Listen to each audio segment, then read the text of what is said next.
bakunze twama dusanga ijambo ry'Imana, ndabaramukije amahoro y'umwami wacu Yesu Kristo. Reka dusange ijambo riboneka mu butumwa bwiza bwa Luka igice ca mbere umurongo wa 49. Handitse ngo kuko iyo ubushobozi inkore ibikomeye kandi izina ryayo ni ryera. Imana ishimwe cyane. Iri ni ijambo Mariya nyina wa Yesu yavuze ashima Imana aje guhura n'umuvukanyi inshuti y'umuryango Elizabeth, amuvugishijwe ko ati imbere iki kwakira nyina w'umwami wanje. Uyu ni Mariya nyina wa Yesu yariko arashima Imana kubw'ivyo Elizabeth yaje kumuvuga ko kubera ivyo yabariwe na Marayika Gabriel amenya iteka atewe n'Imana.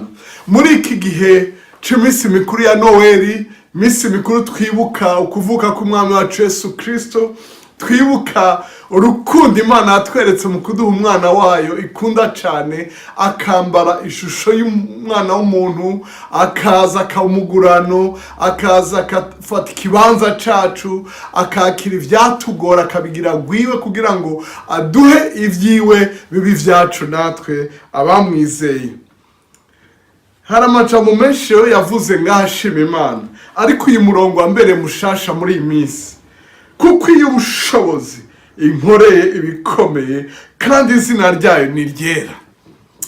Mukundwa, muri iki gihe turiko turahimbaza iminsi mikuru twibuka dushima, ndagomba ntiwibagire inyabushobozi, iyo ubushobozi iyagukoreye ibi vyose, iyagukoreye ivyo umaze mu mwaka, iyagukoreye ivyo umaze mu imyaka, iyagukoreye vya vyiza vyose bikomeye. Izina ryayo ryubahwe, izina ryayo ryezwe, rihabwe icubahiro. Imana ishimwe cyane. Mu minsi mikuru, mu byo wiyumvira, ntiwibagire inyabushobozi. Yabikoze mu bushobozi, yabikoze mu bubasha, yabikoze mu butware bwayo. Umenye ngo akantu kose yagukoreye yagakoze nk'inyabushobozi. Mukundwa, yarabigukoreye. Iyi yabigukoreye iracashoboye, iracari inyabushobozi, iracari inyabushobozi.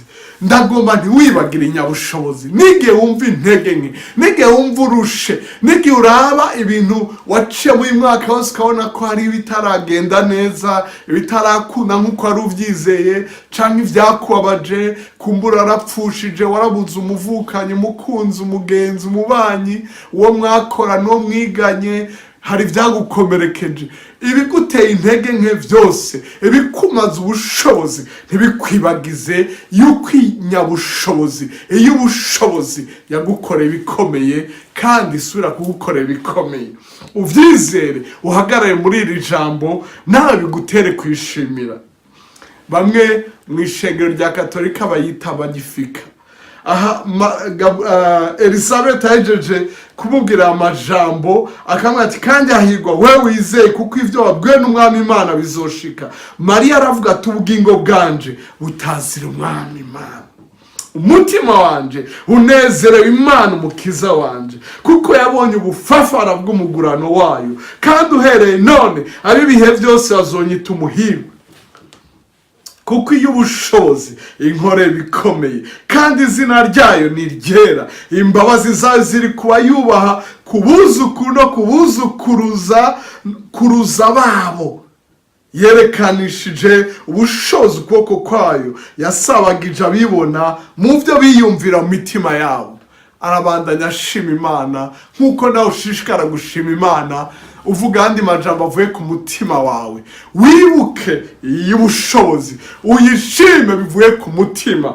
Wibuke ivyagukoreye kuko yabonye ubufafara bwawe, yabonye ibiguca intege, yabonye abagukengera, yabonye abakugaya, yabonye ivyo Satani ariko arapanga, yabona agacinyiza umwasa ariko aragushirako. Inyabushobozi irahaseruka igukoreye bikomeye, n'ubisubire gukorera bikomeye. Muri iyi Noeli wibuke ngo inyabushobozi yadukoreye bikomeye. Muri iki gihe umenye ngo inyabushobozi irashoboye kugukorera ibikomeye, ivyo umwana w'umuntu adashaka kugukorera kugukorera n'umwe, ibyo amafaranga adashobora kugukorera, ibyo ubwenge bwawe budashobora kugukorera, umenye ngo inyabushobozi iri kumwe nawe. Ice mu mafaranga ufise, ice mu bwenge ufise, ice mu mashuri ufise, ice mu nkomezi zawe, kuko iryakuremye irashoboye kugukorera ibikomeye. Imana ibahezagire, witega ibikomeye muri iki gihe ca Noheli. Ndakwifurije Noheli nziza, uhimbagwe unezerwe ukuvuka k'umwami wacu Yesu Kristo. Murakoze kudutega yombi. Umunsi mwiza.